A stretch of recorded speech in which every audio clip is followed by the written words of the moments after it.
Maintenant, en 2024, malheureusement, on va devoir affronter les changements climatiques, entre autres risques planétaires. On parle encore de risques, on parle des actuaires qui modélisent ce risque. Les feux de forêt, par exemple, la fréquence devient plus élevée maintenant et la sévérité aussi devient plus élevée. Le changement climatique, ça affecte tout le monde et ça affecte tous les écosystèmes. Ça pourrait venir affecter juste un petit peu le centre de nos modèles parce qu'on fait des hypothèses, veut pas, sur la croissance économique, sur la croissance du PIB, sur l'inflation.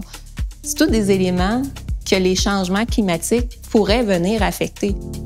Il manque des données. Et là, ça, quelqu'un doit aller les chercher, les données. Quelles données a-t-on besoin? Tout ça, c'est des thèmes actuariels et vraiment, c'est des nouvelles frontières. Il faut vraiment qu'on y réfléchisse à comment on va tenir compte de ça.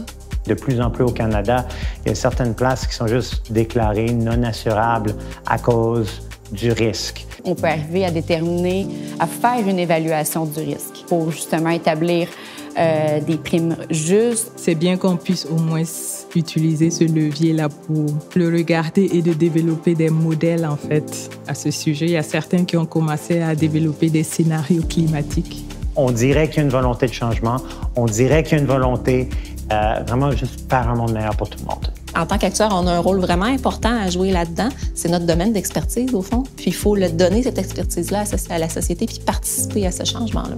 À long terme, ça va être plus rentable et plus gagnant pour tout le monde.